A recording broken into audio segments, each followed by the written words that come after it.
adalah gembalaku, takkan kekurangan aku. Ia membaringkan aku di padang berumput hijau. Saudara-saudara yang terkasih, selamat pagi. Salam jumpa lagi dalam Sabda Siap Saji Sabtu 11 Juni 2022, di mana kita memperingati Santo Barnabas Rasul. Marilah kita berdoa dalam nama Bapa, Putra, dan Roh Kudus. Amin. Allah keselamatan umat manusia, Santo Barnabas yang kuat dalam iman dan penuh Roh Kudus telah Kau khususkan untuk menobatkan para bangsa. Semoga Injil Kristus yang diwartakannya dengan giat kami sebarluaskan pula senantiasa dengan perkataan dan perbuatan demi Kristus Putramu dan pengantara kami yang hidup kiri dan sepanjang masa. Amin. Tuhan bersamamu dan bersama rohmu. Inilah Injil Yesus Kristus menurut Matius. Dimuliakanlah Tuhan. Matius bab 10 ayat 7 sampai dengan 13. Sekali peristiwa Yesus berkata kepada murid-muridnya, "Pergilah dan beritakanlah kerajaan surga sudah dekat. Sembuhkanlah orang-orang sakit, bangkitkanlah orang mati, tahirkanlah orang kusta, usirlah setan-setan. Kamu telah menerima dengan cuma-cuma, karena itu berilah dengan cuma-cuma pula. Janganlah kamu membawa emas atau perak atau tembaga dalam ikat pinggangmu. Janganlah kamu membawa bekal dalam perjalanan. Janganlah kamu membawa baju 2 helai, kasut atau tongkat, sebab seorang pekerja patut mendapat upahnya. Apabila kamu masuk kota atau desa, carilah di situ seorang yang layak dan tinggallah padanya sampai kamu berangkat. Apabila kamu masuk rumah orang, berilah salam kepada mereka. Jika mereka layak menerimanya, salammu itu turun ke atasnya. Jika tidak, salammu itu kembali kepadamu." Demikianlah sabda Tuhan. Terpujilah Kristus. Saudaraku terkasih, Barnabas bukan termasuk kelompok 12 rasul, tetapi murid-murid Yesus. Kemungkinan 70 murid. Barnabas adalah seorang Yahudi dari keturunan suku Lewi yang lahir di Siprus. Barnabas dikenal sebagai orang yang jujur, yang menjual ladangnya dan uang hasil penjualannya yang diletakkan di kaki para rasul. Hal ini kita dapat baca dari Kisah Para Rasul 4 ayat 37. Barnabas pertama kali berjumpa dengan Paulus ketika Paulus berkunjung ke Yerusalem. Dan Barnabaslah yang kemudian memperkenalkan Paulus kepada para rasul. Tentu saat itu Saulus belum lama bertobat. Barnabaslah yang meyakinkan pengikut Yesus. Jika Paulus yang saat itu dikenal sebagai Saulus, yang terkenal penganiaya pengikut Yesus, sekarang sudah menjadi bagian dari murid-murid Yesus yang bertobat dari Saulus menjadi Paulus. Hal itu dapat kita lihat dalam Kisah Para Rasul bab 9 ayat 27. Jadi Barnabas mempunyai peranan juga di dalam gereja perdana. Dia lebih dulu masuk sebagai murid Yesus setelah Yesus bangkit. Dia seorang pengusaha yang mempersembahkan semua harta bendanya kepada gereja. Maka gereja menjadi satu keluarga dalam pelayanan. Nah, di sanalah inti dari pewartaan kabar gembira kerigma diwartakan, lalu di sana diterjemahkan dalam diakonia, yaitu pelayanan. Nah, dalam diakonia tadi, para murid Yesus, para pengikut Yesus itu mempersembahkan harta bendanya untuk dapat digunakan dalam komunitas atau gereja perdana tadi. Inilah kelebihan kehidupan dan gereja. Dan bayangkan, itu terjadi sampai hari ini.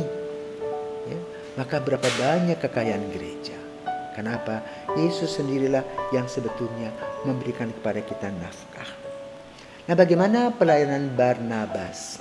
Ya, seperti yang diuraikan dalam Injil pada hari ini, bagaimana Yesus mengutus para muridnya agar para murid itu dapat menyembuhkan orang sakit, mentahirkan orang kusta, membangkitkan orang mati, dan juga memberi dengan cuma-cuma. Kenapa? Kita hidup sepiring nasi, maka Tuhan Yesuslah yang bekerja. Bila kita memerlukan, kita tinggal angkat tangan berdoa. Dan Yesuslah yang menerjemahkan melalui orang-orang yang diutusnya. Dan pelayanan itu masih berlaku sampai sekarang bagi orang yang percaya. Nah, Barnabas salah satunya, dia sudah mempersembahkan seluruh harta bendanya kepada gereja. Maka kemudian dia bergabung bersama dengan Paulus, walaupun nanti pada satu hari mereka akan bentrok. Barnabas sendiri juga menulis surat atau Injil, tetapi tidak masuk di dalam Injil yang kita baca. Dia termasuk dalam Injil apokrif. Ya, boleh katakan fakultatif.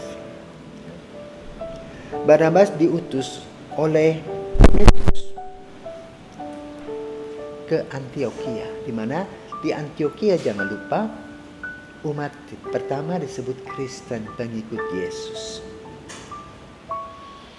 Dan diutusnya kepada orang-orang yang bukan Yahudi.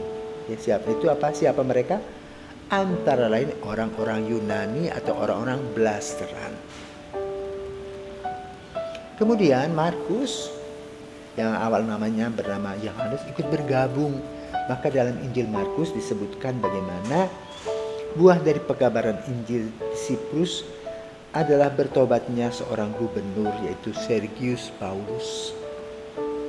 Barnabas terus mengikuti Paulus melanjutkan perjalanan demi mengabarkan Injil ke Pisidia, ke Ikonium, Listra, dan Derbe, hingga kembali ke Antioquia. Ketika ia berada di Listra, banyak orang menganggap sebagai Zeus. Kenapa? Dia mempunyai karunia, boleh katakan matanya memancarkan keindahan. Di Antioquia, Barnabas bersama Paulus menghadapi keributan yang terjadi dalam jemaat mengenai sunat. Nah, di situ mereka berbeda pendapat. Ada yang mengatakan bahwa orang yang menjadi Kristen harus disunat alias mengikuti tata aturan Yahudi. Paulus bilang nggak usah. Ya, nah disitulah ada perbedaannya. Nah, lalu dalam perjalanan itu Barnabas kan dekat dengan Markus, si pengarang Injil itu. Dan Paulus juga minta Markus, tapi mereka akhirnya berpisah. Karena apa? Saling berebut orang-orang yang diandalkan. Mereka lupa bahwa mereka itu diutus oleh Yesus, bukan terikat pada manusia. Maka melalui pengalaman ini kita mau diajak, ya, untuk tidak terikat dengan siapapun dalam pelayanan, tetapi terikat dengan Yesus. Sebagaimana yang disampaikan, ya, apabila kamu masuk kota atau desa, carilah di situ seorang yang layak dan tinggallah padanya sampai kamu berangkat. Nah, jadi harus mencari orang-orang yang terbuka hatinya, mau menerima Yesus masuk dalam hidupnya. Dan itulah pengalaman dari Barnabas. Kita pun juga tentu harus belajar dari Santo Barnabas ini yang terbuka. Nah, dalam perjalanan tadi, Paulus dengan Barnabas berpisah. Lalu Paulus mendapat seorang bernama Silas. Dan Barnabas pergi bersama Markus, ya, ke Siprus, kembali ke kampung halamannya. Akhirnya mereka sendiri bertobat, artinya sadar bahwa bukan untuk diri mereka pelayanan itu, melainkan pelayanan kasih itu berasal dari Kristus. Untuk siapa? Untuk orang-orang yang ada di sekitar kita. maka kita harus terbuka kepada Yesus. Itulah yang kita harus buka dalam hati kita. Contoh dari para murid Yesus yang membuka hati dan diri mereka dalam pelayanan. Tidak mencari bakti, tidak mencari untungnya sendiri, melainkan mencari kebahagiaan sebagai pewarta. Semoga semangat ini tetap kita